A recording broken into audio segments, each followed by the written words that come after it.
de tanta crença que bota no presidente da República. Essa semana tivemos um caso muito triste de um vigilante que morreu voltando da farmácia com um saquinho na mão, morreu no meio da rua e dentro do saco tinha aquele kit, tanto defendido pelo presidente, e os familiares disseram que ele acreditava no presidente e se negou a ir ao médico, se negou a ir para a UPA e acabou morrendo no meio da rua.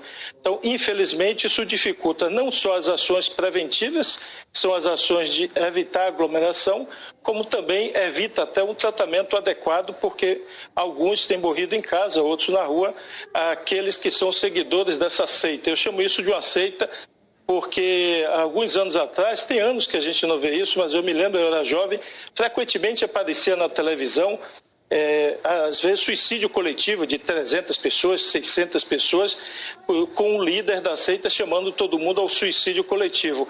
É algo parecido que nós estamos vivendo hoje, com o presidente da República se comportando como fosse um líder de uma seita e levando milhares de pessoas à morte. Nós aqui estamos numa quarentena de 14 dias, né? Começamos agora dia 18, na quinta-feira, e vamos até o dia 31 de março. Mas é incrível que a gente tenha que fiscalizar, né? Porque nós temos aqui tivemos uma robusta ampliação do número de leitos de UTI no estado do Espírito Santo, mas chegamos hoje perto de 94% de ocupação de leitos de UTI. Para vocês terem uma ideia, do dia 1º de março até o dia 20 de março, nós tivemos uma ampliação de 205 pacientes em UTI. Nós saímos de 525 pacientes em UTI, só nos leitos do Estado, do governo do Estado, e chegamos a 720 pacientes em UTI. Nesse tempo, a gente subiu de 624 leitos para perto de 800 leitos de UTI, mas a quantidade de pessoas que estão demandando leito de UTI é muito superior à nossa capacidade de abertura de leito, até porque a gente começa a ter dificuldade com recursos humanos. Então, assim, e é inacreditável que a gente tenha que ainda fiscalizar, né, por diversas razões, pela polarização da pandemia, pela politização que nós dissemos na primeira pergunta, na nossa resposta. A politização leva a essa postura de uma parte da sociedade, mas é inacreditável assim, que as pessoas, sabendo que tem risco a elas, a vida delas e a outras pessoas, ainda insistem em cometer infrações. Mas aqui nós estamos fazendo, a gente tem feito fiscalização ontem, hoje, nas praias do estado do Espírito Santo, um trabalho integrado aqui de todas as forças policiais com os municípios, estamos trabalhando no sentido de fiscalizar, no sentido de orientar a população, um apelo que a gente tem feito para que a gente possa continuar dando dignidade às pessoas, dando dignidade e atender adequadamente as pessoas. Muitas das pessoas que vão para um leito de UTI perdem a vida, mas sim, a gente ofertando o leito, a gente dá dignidade à pessoa e dá dignidade à família dessas pessoas. Então, é um apelo que a gente faz à população capixaba, com certeza o apoio faz à população baiana, que possa efetivamente colaborar e contribuir majoritariamente com essa postura. Bom, boa noite a todos mais uma vez, espero que vocês estejam me ouvindo agora. Eu queria, na minha primeira pergunta eu ia só confirmar, o governador Rui Costa chamou de provocação, o governador Renato Casagrande disse que é uma atitude política, a do presidente Bolsonaro. Eu imagino que vocês não estejam muito preocupados, mesmo ele tendo entrado com essa medida no Supremo, que o Supremo vai ter o entendimento que já tem, de que os governadores têm sim essa autonomia. Agora eu queria falar sobre as duas situações que são, por um lado, semelhantes na emergência, por outro, diferentes geograficamente, uma vez que a Bahia é um estado tão grande, o Espírito Santo é um estado geograficamente menor.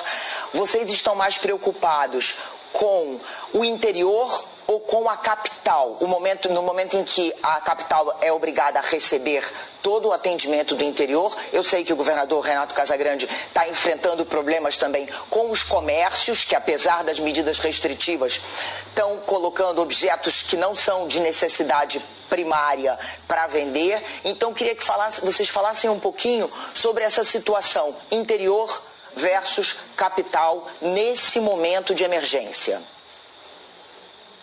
Helene, nesse momento eu diria que a preocupação maior é da região metropolitana, onde os números são mais acentuados e onde você tem um adensamento maior em transporte público, em concentrações na periferia.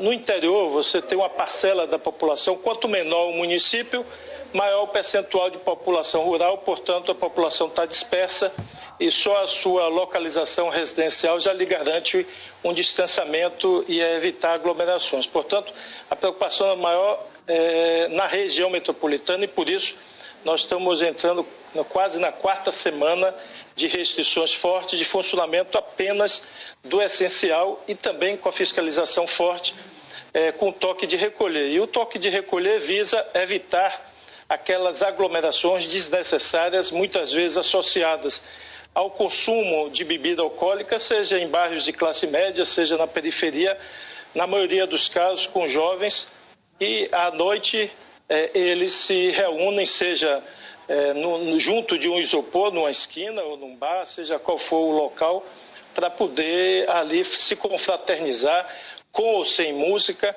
mas o fato é que gera aglomeração, gera contaminação. Então, uma das medidas mais eficientes tem sido esse chamado toque de recolher, porque evita, inclusive, aquelas aglomerações que não geram qualquer benefício social e econômico, porque você não interfere em praticamente nenhuma atividade econômica e sim você evita aquela contaminação desnecessária, eu diria até abusiva no ambiente de coronavírus e de pandemia, que as pessoas se considerarem no direito de fazer aglomeração para fazer festa, comemoração, sem levar em conta que estamos chegando a 300 mil óbitos.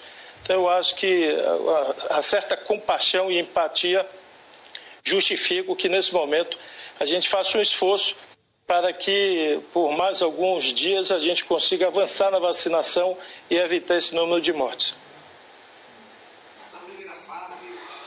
Nós tivemos um crescimento da pandemia. Antigamente, quando vocês chamavam assessores, me liga para quem manda na saúde desse país, provavelmente ligaria para o ministro da Saúde. Se vocês derem essa ordem hoje, ele pode ligar para o Pazuello, que está saindo, para o Queiroga, que está entrando. Antes de você concluir a sua pergunta, deixa só o governador Renato Casagrande responder a pergunta que ele estava respondendo e você pegou direto na deixa do Rui Costa. Ele estava respondendo a pergunta da Leilane. Desculpa, governador. Obrigado, Otávio.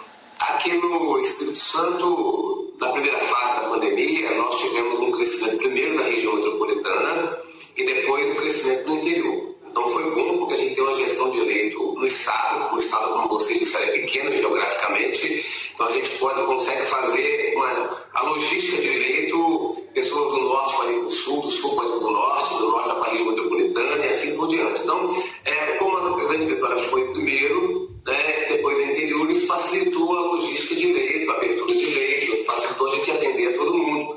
Neste momento agora, nós estamos com as duas regiões crescendo ao mesmo tempo, tanto a região metropolitana como o interior. O interior do estado hoje tem um índice de transmissão, um RT, maior do que a região metropolitana, mas os dois acima de um. Então, assim, a pandemia é crescente no interior e na Grande Vitória, um agravante, porque hoje a permanência média, vocês debateram agora com diversos epidemiologistas, a permanência média das pessoas em UTI cresceu, o tempo de internação cresceu. Então, assim, era menos de 10 dias, hoje já passa de 10 dias, então, assim, isso exige mais leito para atender o mesmo número de pessoas. Então, nós estamos com as duas regiões crescendo, a gente está abrindo leito, mas crescendo, e vamos passar um mês de abril, pelo que a gente tem estudado aqui, com muita pressão no sistema de saúde do Estado, não só a parte da saúde pública, mas também todos os hospitais privados aqui estão também trabalhando no limite. Então, assim, será um mês de muita dificuldade, por isso a nossa tentativa nesses 14 dias de reduzir a transmissão para provocar um efeito durante o mês de abril, para a gente continuar atendendo a todo mundo. Nossa quarentena aqui é preventiva, para a gente poder tentar, de fato, continuar atendendo a todos no estado do Espírito Santo. Mas essa preocupação, Leilane, pelo crescimento igual, ao mesmo tempo, nas duas regiões do estado do Espírito Santo. Bom, antes de mais nada, quero pedir desculpas aqui ao Casagrande, até demonstrar a minha boa fé dizendo que a melhor muqueca é a capixaba, melhor do que a baiana. Pronto, aí a gente resolve, o senhor me perdoa. Mas a pergunta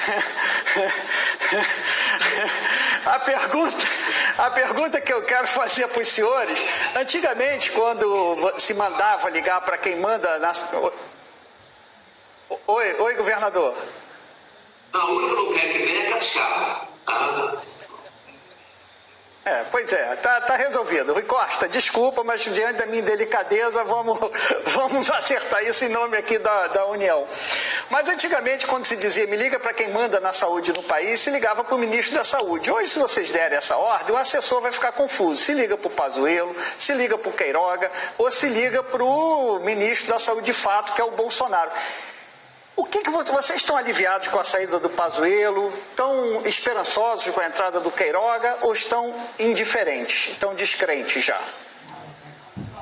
Otávio, primeiro eu vou tomar esse seu elogio de melhor muqueca em relação à baiana apenas como ato de generosidade ao povo e ao governador Casagrande. Que não, me desculpe, Casagrande, mas não dá para comparar, não. Mas eu diria que é a primeira vez. Uma coisa a gente não pode criticar desse governo é a falta de ausência de ineditismo, né? Que pela primeira vez na história do Brasil nós estamos vendo ministros sendo exonerados e substituídos num gerúndio, né? Um está saindo e o outro está entrando. Mas esse saindo e entrando já tem uma semana e a gente não sabe para quem fala, se para o ministro que está saindo ou para o ministro que está entrando. É inacreditável. O Brasil, numa pandemia, morrendo quase 3 mil pessoas por dia e você não... Se vai trocar, troca. Se não vai trocar, deixa o ministro que está lá. Eu evitei, ao longo desse período todo, acentuar críticas com esse ou com os outros ministros que passaram. Porque se crítica eu fizesse, era de ter aceito e ter permanecido no cargo. Essa seria a crítica maior. Porque, na verdade, no fundo, quem é o ministro da Saúde é o próprio presidente da República. E, desde a saída do Mandetta, ele tentou ser o ministro da Saúde. No momento que ele tentou ser ministro da Saúde, o Bolsonaro disse, não, quem é ministro sou eu. E o convite com a médica cardiologista que negou o cargo, isso ficou nítido.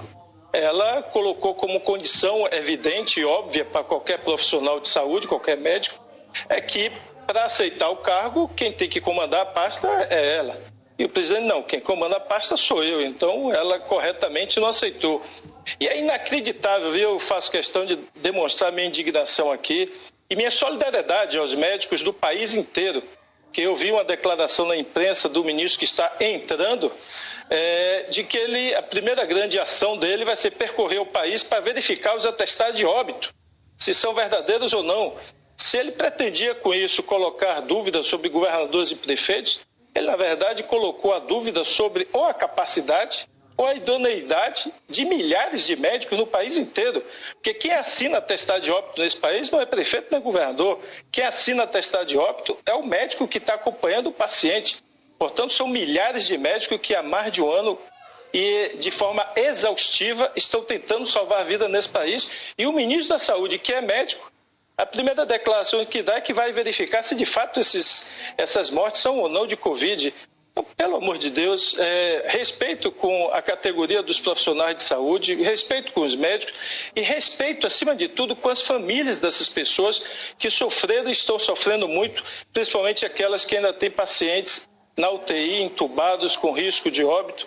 Então, não dá para entender e não dá para o país ficar sem condução no Ministério, num pico de uma pandemia, nem tira o ministro e nem bota o ministro. Uma semana com um saindo, outro entrando. A primeira vez de substituição num gerúndio extenso aí.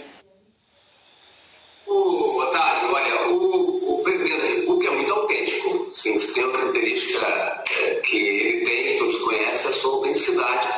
Ele não fingirá, na minha avaliação, um outro personagem, tá certo? Ele não acredita no vírus, ele acha que o vírus não faz mal, ele não acredita no isolamento, na ciência, então ele negou e nega permanentemente. Tanto é que o ex-ministro Mandetta, o ex-ministro Taixe não suportaram estava interferindo permanentemente, porque aquilo que ele acredita, ele leva adiante.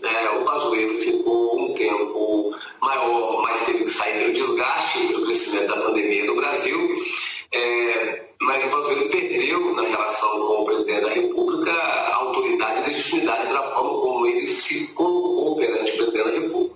O Queiroga é um médico, aparentemente, pelo conceito, pela teoria, uma pessoa que precisa e tem que acreditar na ciência, porque a formação dele é com base no aprendizado científico, vai depender muito de como ele vai se posicionar, de como ele vai se colocar perante o presidente. E se ele se colocar adequadamente como tem que se colocar, pode ser que o presidente não aceite por muito tempo. Se ele fingir uma posição ou tentar ter uma posição, como teve o ministro Pazuello, sempre nos atendeu muito bem, é bom a gente falar isso, mas muito sempre submetido à posição do presidente, não às orientações da ciência. Então, se o novo ministro se colocar dessa forma, ele também não vai dar nenhuma contribuição para que a gente possa ter uma coordenação nacional. Nós já sabemos que o presidente da República não coordenará uma ação nacional do jeito que a gente precisa e precisava desde o início. Nós estamos pedindo desde o início uma coordenação nacional. Se o ministro que entrar, ou que está entrando, como disse o Rui, ele puxar uma coordenação nacional, junto conosco, com os prefeitos, será importante. Também não sei se ele terá autoridade para fazer isso, nem terá, por parte do presidente da República, legitimidade para poder fazer, desenvolver esse trabalho. Nós até pedimos que o Congresso pudesse fazer um trabalho de coordenação nacional. Pela ausência do governo federal, nesse trabalho, o Congresso Nacional poderia exercer um papel de coordenação nacional. Nós tratamos desse assunto com o presidente da Câmara, com o presidente do Senado, e acho que ainda o Congresso pode exercer um papel protagonista com relação a essa coordenação nacional, para que o Brasil não fique aí nessa disputa entre o governo federal e os governadores, entre o governo central e os estados e os municípios. Isso tem sido muito ruim e tem atrapalhado o nosso trabalho, e isso poderia se resolver, né, se as instituições se colocassem com essa força de coordenação e nos convidando para poder participar de um trabalho que fosse nacional. Essa ainda é uma postura importante, que nós vamos passar o ano todo discutindo pandemia. 2021 vai ser o ano ainda até o final de pandemia. A vacinação é lenta e nós vamos ter que continuar tomando medidas. Se essas medidas fossem coordenadas nacionalmente, seria muito, muito melhor. Mas vai depender muito da postura do novo ministro que está entrando, mas que está. Governador do Espírito Santo, Renato Casagrande, governador da Bahia, Rui Costa, agradeço muito a participação. A gente espera que as medidas que estão sendo tomadas nos estados de vocês sejam muito bem sucedidas. A gente vai acompanhar tudo aqui na Globo News. Já estão convidados para voltar para contar os resultados das medidas tomadas. Leilane, Otávio, muito obrigada também por estarem aqui com a gente nessa edição especial de domingo. Obrigada a todos. Boa noite. Boa noite. E o Paraná, gente, sofre com a falta de leitos. A ocupação das UTIs está em 96% e um dado chama a atenção dos médicos. O número de jovens internados mais do que dobrou na comparação com julho. Quem tem os detalhes da situação no Paraná é a repórter Aline Pavanelli. Aline, boa noite para você. Boa noite a todos.